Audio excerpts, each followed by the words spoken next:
मांगने कोई आए तो उनसे जरूर पूछना कि आप किस मुंह से वोट मांगने आए हैं।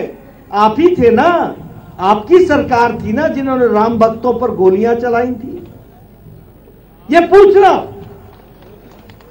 जब वोट मांगने आएंगे तो कांग्रेस के लोगों से भी पूछना, हालांकि कांग्रेस अब पूछने लायक भी नहीं रही है,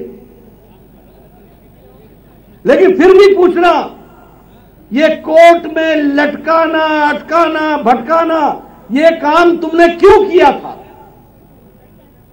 और मित्रों, ये याद रखना, आपने राजनीतिक ताकत मोदी जी को 2014 में दी और 2019 में दी।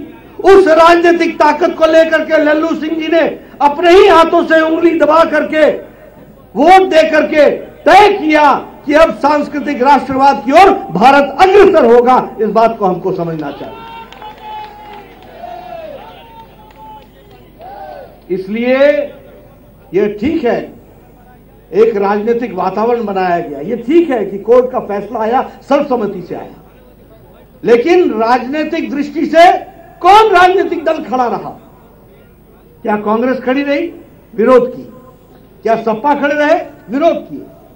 और आज वोट मांगने के लिए मुझे हंसी भी आती है। आजकल पता लगा अखिलेश जी हनुमान मंदिर गए हैं और घंटी बजा रहे हैं। अरे अब घंटी बजाने से क्या होगा? अब पछतावत होत क्या जब चिड़िया चुग गई खेत।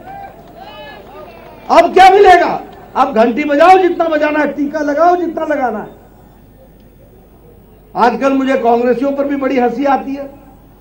ये नेता जिनको आचमन करने नहीं आता, जिनको चरणामृत लेने नहीं आता, वो आजकल चंदन लगा करके भाषण दे रहे हैं।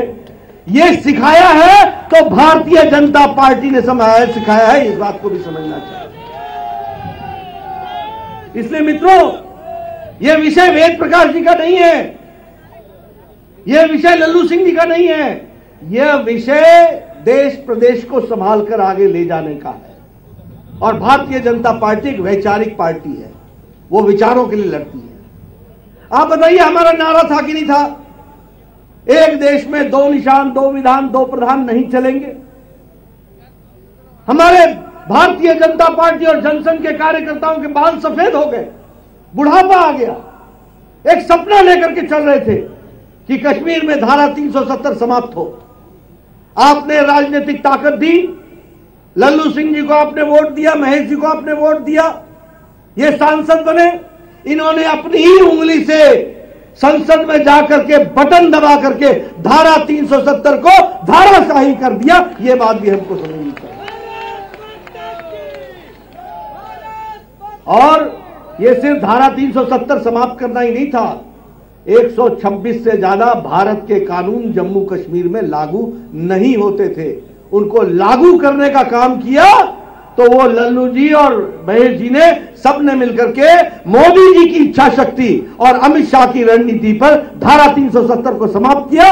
अब सारे कानून जम्मू कश्मीर में लागू हो रहे हैं, यह भी हमको याद रखना चाहिए।